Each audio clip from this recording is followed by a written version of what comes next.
Pila ko sa PGH. Sus, Maria Josep. Umalis ako sa Cavite noon, alas 4. Para umabot sa kota sa PGH. Nung una kong punta doon, mag-alas 7 ako dumating. Ay, umuwi. Hindi na umabot sa kota. Mahigit 150 yata yung kota noon. Yun ang kaya lang check upan sa maghapon. Ang daming taong gustong magpa-check up. Bawat step, pipila ako maaga lagi. Napagod ako. Hindi na ako bumalik. Sa awa ng Diyos, hanggang ngayon buhay pa naman. Pero nakakaba-kaba pa rin. Kaya naman, kaya ko namang kontrolin. Kaya naman. Kaya. Ito, buhay pa rin.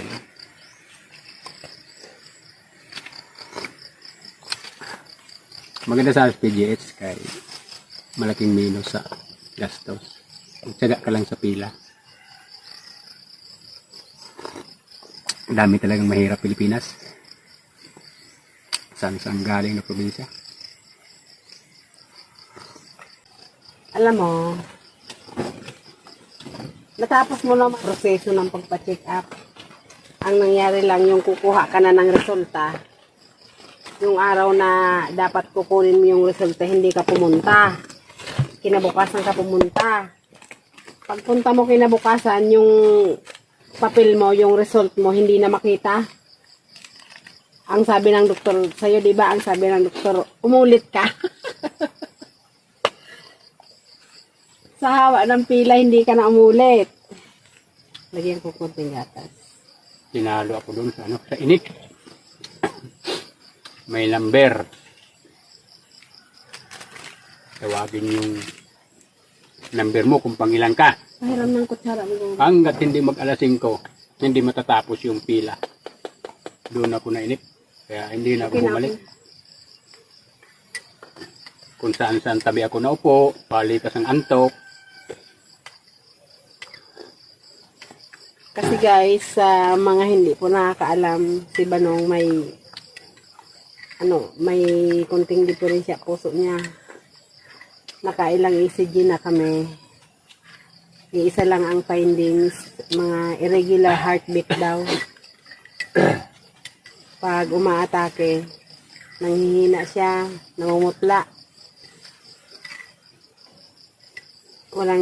Sobrang bilis ng tibok ng puso. Kaya itong tsokolate nakapa-trigger para umatake yung bilis ng puso niya, tibok ng puso. Kaya hindi siya pwede nito. Yung mga energy drink, hindi siya pwede niyan. Pero pag nagatrabaho siya, hindi umaatake. Di ba?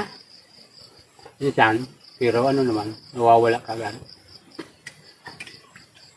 Kaya gusto ko dito na lang lagi sa bukid para malinis yung hangin, laging na-exercise. Ayun na lang ang ano ko rito. Kaya gusto ko dito sa bukid. Pag umuwi ko sa amin, nanibago ako kasi mainit. Naisip ko kasi babalik ako rito.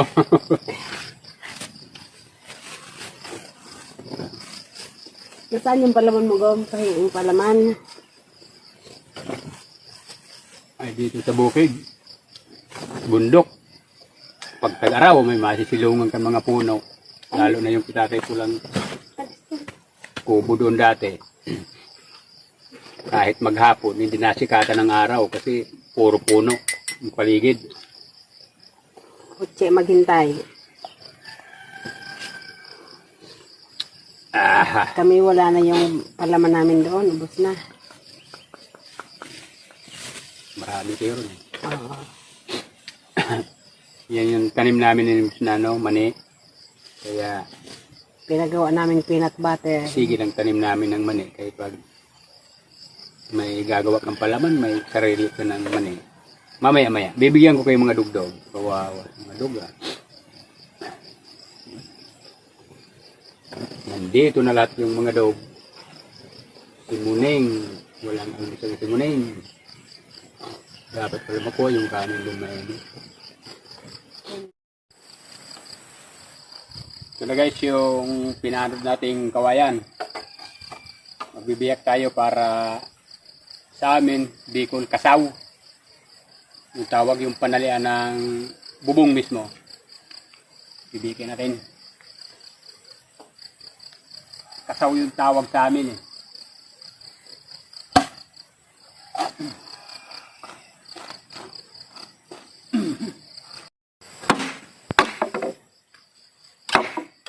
Kaya ganitong pagbibiyak ng kawayan, ito ang mabilis makasira ng puluhan ng itak. Kaya dapat tansyado lang pagpok. Ito nabibiyak niya puluhan. Hindi pa naman ko marunong magpuno nito. Buti na magpaanod kami, natsimpuhan ko yung magaling gumawa nito. Pinapuluhan ko sa kanya. Hiningaan lang ako ng pantabako daw. Binigyan ko 50. Okay na rin. Sa sunod, pag may pera, dagdagan ko na lang. Itong isusunod ko, yung kaluban niya, sira na rin. Bibili muna ako ng isang itak bago ito mapagawa. Yeah!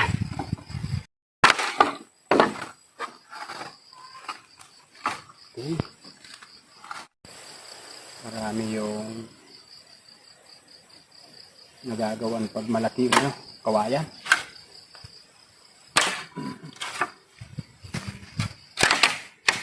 Ganda.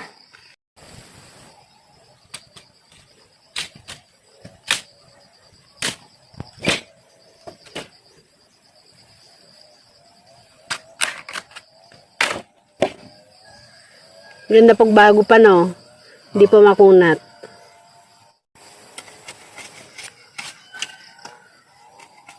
Kukulangin pa tayo yung pang-ipit pa sa bubong.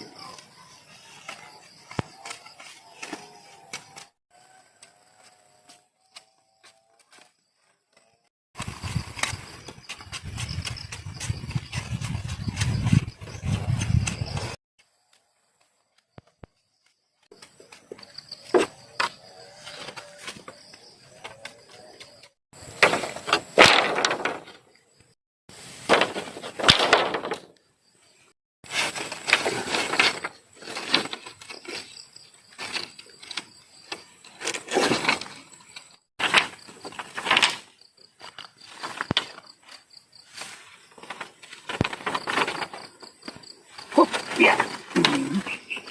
Yun, timbang.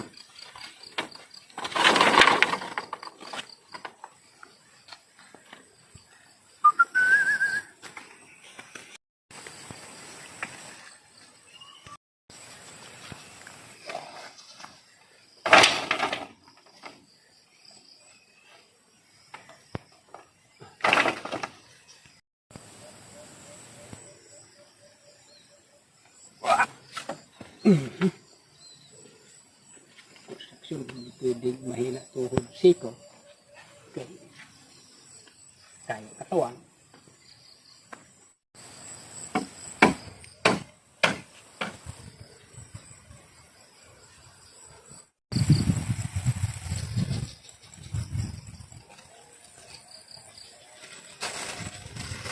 Makalaog tubig. Putol kita.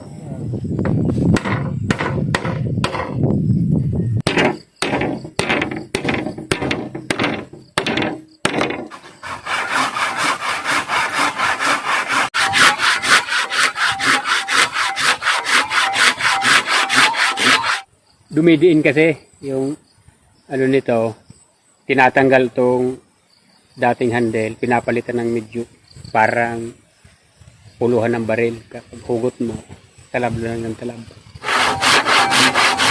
Paliko na kahoy. Pag ganito kasi, mapapagod ka kayo, magdidiin ka habang nahugot. Ah! Mabubuo yata tong kubo ng walang tawag noon, metro. Metro. Walang ginagamit na metro. Hindi makakuha yung metro ko eh.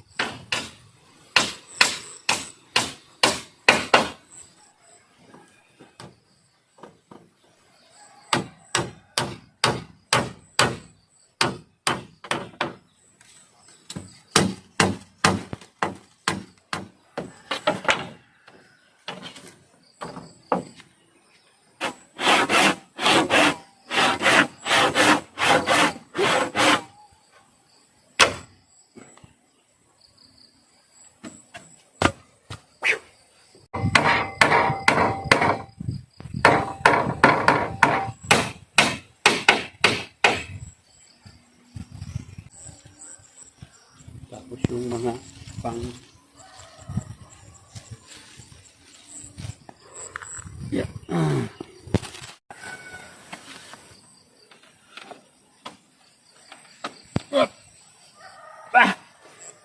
Bye. Hindi na tanggalin ito.